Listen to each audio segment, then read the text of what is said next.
So the first reason that he was trying to convince his people with is there is a dire need for the Egyptians that the British existence, not occupation, stays there because the Egyptians need the British existence. They need the Enlightenment, they need the culture, they need the organization that the British shows to them. This is one of the reasons. The other reason is that the British superiority, they thought that we have knowledge of Egypt.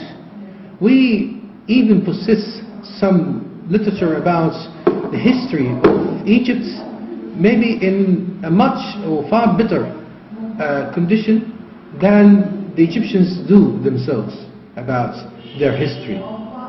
And this, like, self-convincing proclamation gave the British the idea that their thorough knowledge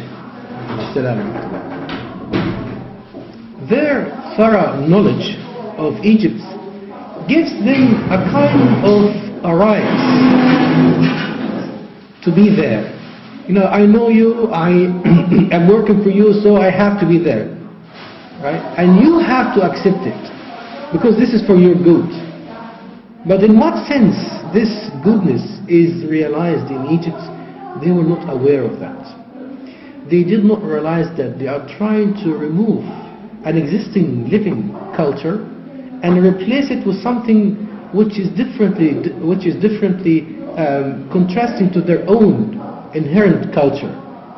You know, they are trying to create a pattern of Britain in Egypt, but this would come at the account of the existing culture of the Egyptians. But as I said, the presumed reason is to enlighten the Egyptians, is to educate them, which is not, you know, feasible. The third reason for this is, at his time and for the coming maybe century or so, there was a huge academic interest of British scientists, British scholars in understanding, exploring, discovering what is alien, what is different from us. Something which is strange. You know, you look white, but you hear that there are other people who look black. So you are very interested to see, you know, how black would look like. So you have this interest to understand and to discover who is alien and who is unusual, right? And on the other hand, they needed to provide their academics with some examples to support their theories in different disciplines, in different subjects. So when I say that, for example, the behavior in psychology, the behavior of a man who is under pressure is like this or that, or the pressure of someone who is being starving for 2 weeks is like this, we need an example to substantiate this claim.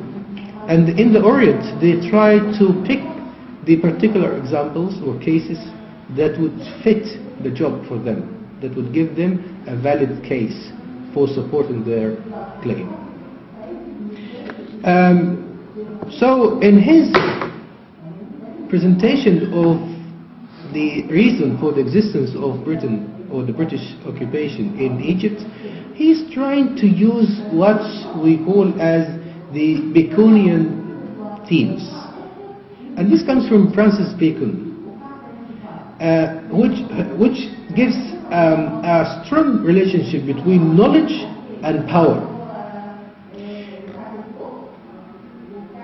When you encounter a situation where you are addressing someone who you think he is a little bit less than, or maybe not inferior, but his knowledge is less than yours, you feel that you have some kind of power over him or her.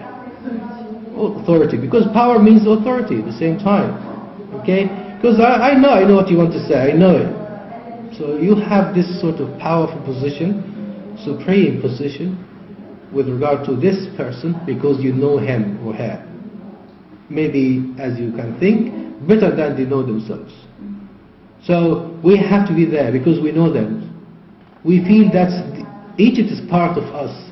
It's our colony, it's part of us. We are working for their good. We have to be there for their good. We are working not only for the sake of the Egyptians or the British people, we are working for the sake of the human or the civilized world, i.e. the West.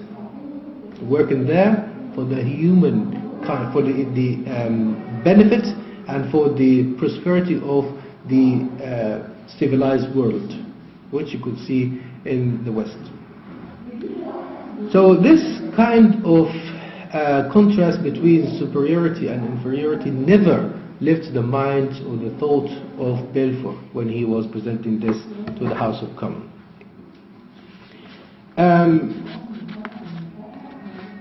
I just wanted to really, I hope that I could have made copies for you from the book, but it seems that you even failed to make copies for yourselves. But I will try to read with you some of this, some of the maybe few lines that present to us how Cromer came to know about the Orient from one of his friends.